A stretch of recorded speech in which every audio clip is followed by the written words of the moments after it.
వక్ఫ్ bill మొత్తానికి సక్సెస్‌ఫుల్‌గా లోక్‌సభలో వక్ఫ్ బిల్ కంప్లీట్‌గా పార్లమెంట్‌లో పాస్ అయిపోయింది. రాజ్యసభలో కూడా పాస్ అయిపోయే అవకాశాలు ఎక్కువగా ఉన్నాయి. ఎందుకంటే ఎన్‌డీఏకి పూర్తి మద్దతు అనేది ఉంది కాబట్టి, మిత్రపక్షాలు కూడా మద్దతు ఇస్తాయి కాబట్టి, రాజ్యసభలో కాస్తంత టఫ్ అవ్వచ్చు లోక్‌సభతో కంపేర్ చేసుకుంటే. చూడాలి చతురత రాజకీయం ఏ రకంగా నడిపిస్తారు నరేంద్ర మోడీ గాని, అమిత్ షా గాని, ఎన్‌డీఏ పక్షాలు గాని ఈ విషయంలో అనేది అబ్జర్వ్ చేయాలి. అయితే ఓవైసీ గాని, రాహుల్ గాంధీ లాంటి వాళ్ళు గాని, ఈ యొక్క బిల్లుని పాస్ అవ్వకూడదు అనేటువంటి విశ్వప్రయత్నాలు చేసిన సందర్భం ఉంది. అయితే ఏ బిల్లులో అయినా, ఏ రాజకీయ నాయకుడు చేసినా, అది నరేంద్ర మోడీ అయినా, రాహుల్ గాంధీ అయినా, అదే పీఎం పీఠంలో రాహుల్ గాంధీ ఉన్నా, వాళ్ళు చేసేటువంటి నిర్ణయాలు, వాళ్ళు తీసుకొచ్చే బిల్లులు, వాళ్ళు తీసుకునే డెసిషన్స్‌లో ఖచ్చితంగా కొంత పాజిటివ్ ఉంటది, కొంత నెగెటివ్ ఉంటది. అయితే ఈ వక్ఫ్ బిల్‌కి సంబంధించి అనేక నెగెటివ్స్‌ని ఓవైసీ గాని, రాహుల్ గాంధీ గాని, వీళ్ళు గాని చెప్తూనే ఉన్నారు.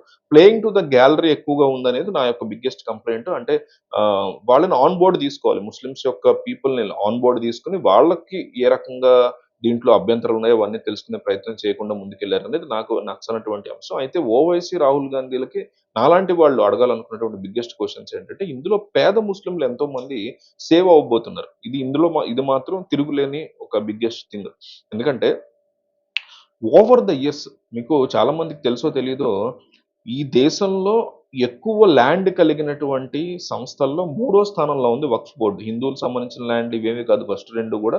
రైల్వేస్, ఆర్మ్డ్ ఫోర్సెస్ అంటే ఆర్మీకి సంబంధించినటువంటి వాటికి ఈ 2 సంస్థల తర్వాత ఎక్కువ ల్యాండ్ ఉంది దాదాపుగా వీళ్ళకి. అంటే 1,00,00,000,00,000 పైగా విలువ ఉన్నటువంటి ల్యాండ్స్ ఉన్న ఈ వక్ఫ్ బోర్డ్‌లు లోపల విపరీతమైన ఎన్‌క్రోచ్‌మెంట్‌లు చేయటం, చారిటీ కోసం, రిలీజియస్ కాజెస్ కోసం పేదలకు డబ్బులు, ముస్లిం పేదలకు డబ్బులో, ఫుడ్డో పంచమని ఎవరో ఇచ్చినటువంటి ఇస్లాంని ఇష్టపడే వాళ్ళు ఎలా అయితే హిందూయిజం ఇష్టపడే వాళ్ళు దాతల కింద ఇస్తారో, అట్లాగా ఇస్లాంని పాటించిన వాళ్ళు, అల్లాని మొక్కేవాళ్ళు చనిపోయే టైంలోనో, ఒక టైంలో ఇచ్చినటువంటి దాతల థింగ్‌ని వక్ఫ్ బోర్డ్ అంటాం.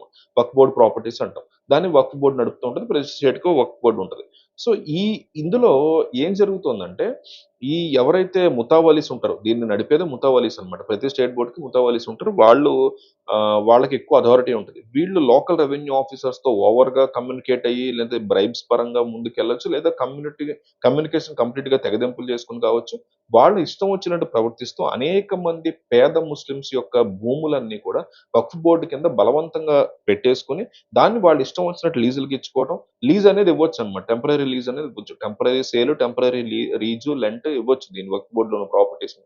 పర్మనెంట్‌గా అమ్మలేం గాని. సో, వాటిల్ని అంటే ఈ వక్ఫ్ బోర్డ్ అనేటువంటి ఒక మంచి కాన్సెప్ట్ ఏదైతే ఉందో, దీనిలో కరప్షన్ బేస్డ్‌గా చేసేసుకునే ముతవల్లీస్ పేదవాళ్ళకి సంబంధించినటువంటి పేద ముస్లింల యొక్క భూముల్ని బలవంతంగా వక్ఫ్ బోర్డ్‌దిది, వాడిది కాదు అని కావాలని రాయించేసుకోవడం.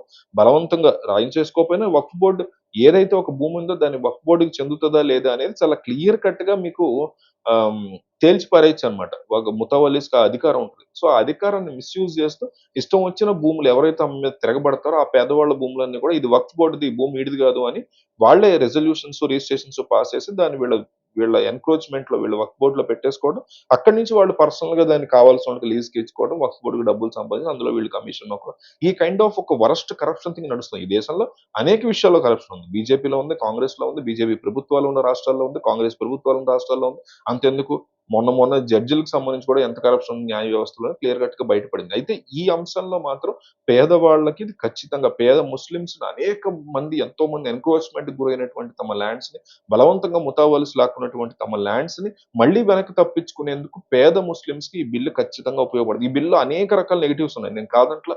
ఖచ్చితంగా ఇది బిల్లు బంగారమైన బ్రహ్మాండమైన బిల్లు అని నేను చెప్పను. ఎవ్వడు ఎవ్వడు పెట్టినా సరే ఈ బిల్లు రాహుల్ గాంధీ పెట్టినా రేపొద్దున రాహుల్ గాంధీ పీఎం అయితే హిందువులకు సంబంధించి ఏమైనా ఆయన బిల్ తీసుకొస్తే అందులో కూడా పాజిటివ్స్, అందులో కూడా నెగెటివ్స్ ఉంటాయనేది నా whole point. So, Narendra Modi తీసుకొచ్చిన దాంట్లో కూడా పాజిటివ్స్ ఉంటాయి, నెగెటివ్స్ ఉంటాయి. పాజిటివ్స్ మాట్లాడుతున్నాను. నెగెటివ్స్ ఖచ్చితంగా ఉన్నాయి. వాటి గురించి మనం పోరాటం చేయాలి. వాటి గురించి మనం మాట్లాడుకోవాలి, డిస్కస్ చేయాలి, ఖండించాలి, క్రిటిసైజ్ చేయాలి. వాటిని మార్చే వరకు ఊరుకోకూడదు. అది వేరే విషయం. కానీ పాస్ అయిపోయింది దురదృష్టవశాత్తు. సో, ఇక్కడ పాయింట్ ఏంటంటే ఈ అంశంలో మాత్రం వాళ్ళందరికీ మంచి జరగబోతుంది. ఖచ్చితంగా నిలబడి ఈ బిల్లు కోసం, ఈ బిల్లు మీద నిలబడి ఎవరైతే పేద ముస్లిమ్స్ తమ భూమిని వెనక్కి తెచ్చుకోవాలని తమ లాయర్స్ ద్వారానో పోరాటం చేస్తారో వాళ్ళకి ఇదొక బ్రహ్మాండమైనటువంటి బిల్ అని నేను మొత్తం స్టడీ చేసిన తర్వాత నాకనిపించింది. మీకేమనిపించిందో ఖచ్చితంగా మిస్ అవ్వకుండా కామెంట్ చేయండి.